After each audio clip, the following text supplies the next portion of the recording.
It wasn't even a feeling of excitement after getting the win. Instead, it was one of relief. That is just how hard it is to get a win in the ACC. While there are position battles all over the field, there's one position that's pretty much already wrapped up, and it's an important one. The punter. UVA pitching coach Carl Kuhn is actually a Florida graduate, while the head coach of the Florida Gators, Kevin O'Sullivan, guess where he went to school? The University of Virginia. The Hokies starting five has proven they can play with anyone in the country, but even they'll admit they aren't that deep. Just 3 years ago, the New Orleans Saints began to make the Greenbrier their second home for training camp. Racing is the order of the weekend at Bristol, but in just 3 weeks, the Speedway will host the most attended college football game in NCAA history. They even had to earn their way into fall practices, and now that those practices are underway, there's that much more to earn. The Richmond Spiders wasted no time in replacing football coach Danny Rocco, the former Liberty head coach, who left the state capital to take over the program at rival Delaware this week. After a roller coaster of a season with plenty of ups and downs, the Who's got hot at the right time, and it's only fitting that this unexpected group of Cavaliers were the first to bring home a national championship to UVA. These days, everyone is trying to do more with less. But that's nothing new for Roanoke Catholic's Chung Sullivan. Even though he was born with just one arm, Chung can shoot a basketball better than most. I just shoot it regular like a normal person, but without having the other hand underneath the ball. So I just shoot the ball, same form, and I make them. It's his heart, honestly. I think he just tries to prove people wrong. When people see him, they just think, oh, he's not going to get in the game, and when he does, he makes a couple shots, people are like, wow, this kid's good. Chung grew up in an orphanage in China before being adopted and brought to the States at the age of 8. From there, his mother, Kathy, has encouraged him to not let his differences put a limit on what he can do. I work for veterans, and I'm a veteran myself. I know that people can overcome all kinds of obstacles. We're not defined just by our physical bodies. Chung started playing basketball in middle school, and now as a senior, he's embraced his role as one of the leaders on the team. I've made it a point to kind of coach him just like I would anybody else because I think he deserves that. It definitely takes a little bit of extra effort and focus, I think, for him to even compete at this level, but he brings that every day. I keep thinking that people don't think I can do anything good, but it turns out I can. My arm really hasn't affected my personality or anything.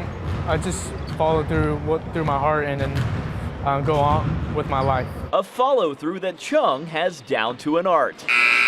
In Roanoke, Zac Glover, WDBJ7.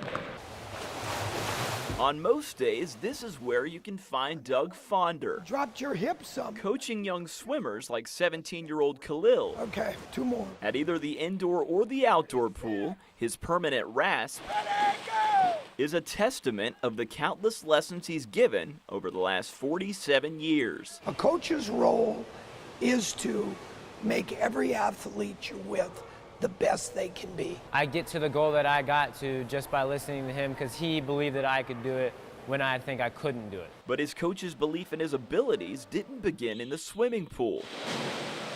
Instead, it began when the Fonders adopted Khalil at the age of 5. It came about like, would we help out for a short while? We said, sure, you know, like more like a foster parent would. For some reason,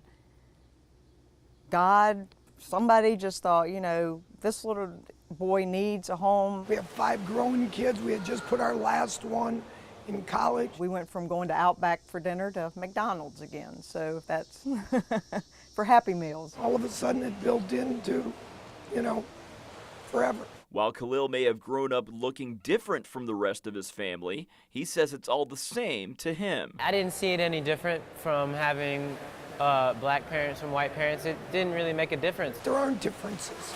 You know, skin and color should not make a difference in anything that goes on in society. I was adopted, okay? And I think he's going to be a good spokesperson for that because he truly believes it. And for the last 12 years, Khalil has proven to be a regular chip off the old block, recently swimming his way into the Olympic trials. I love swimming, I love my family, and I couldn't repay them in any way. So when I swim, I do it for them, to show them the love that I have for them, and I love them to death. and I wouldn't change anything for my family. He means the world to this family. I mean, he is this family. In Roanoke, Zac Glover, WDBJ7. Wes Hobbs loves to compete, whether it's on the track, soccer field, or of course on the basketball court. But he never imagined just how much his love of playing sports would be put to the test. When I was in the hospital, it's kind of like just kept going through my mind, like, why? I was trying to think, what did I do wrong? And I went through everything I might have done wrong, because I thought I was doing pretty good in life. In October of 2014, Wes was on the way to meet his dad Bruce for breakfast when he hydroplaned off the road. When I came around the curve there, I didn't know what to think. My heart just dropped.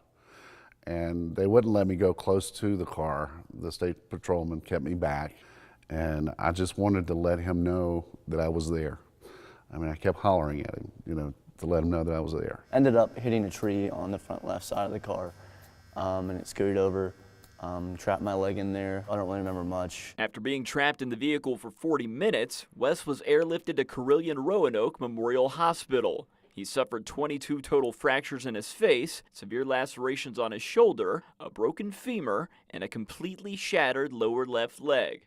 A lower leg that would no longer be the same. After 6 or 7 surgeries, we were in ICU, and the doctors started talking about amputation. Lynn and I both, we tried to get him off the medications and all the, drugs and stuff like that so he could make a rational decision, and try to let him make that decision, not us. I saw the look on his face when we told him, and it was, hard to see.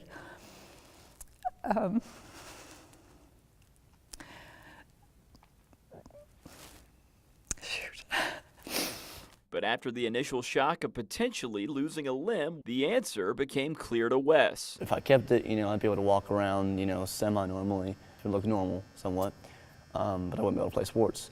And so I was like, I've been a huge sports guy my whole life.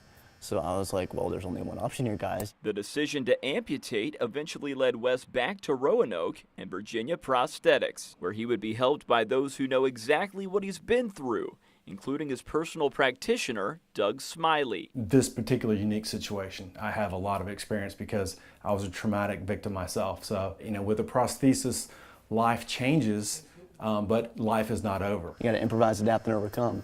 That was always our motto in basketball, and turned out meant a lot more to me than just for basketball, It's been a big change, and it's been an adjustment for sure. But, God's helped me through the whole thing, and I've accepted it. And it's that acceptance that has enabled Wes and his family to continually move forward. I've told him several times, basically, that it's okay to cry and okay to talk about it, and he doesn't have to be a hero all the time, but he has been. It's just such a blessing to Bruce and I to have the attitude that he had, because when you know your son's doing okay, you're doing okay. Looking at myself now, I see a crippled person, but I see a better person through that. Yeah, I'm handicapped now for the rest of my life, but it's handicapped physically, but I'd say I'm strengthened mentally and in other ways. And those other ways certainly include his ability to empower everyone around him by simply standing on his own 2 feet. In Princeton, West Virginia, Zac Glover, WDBJ7.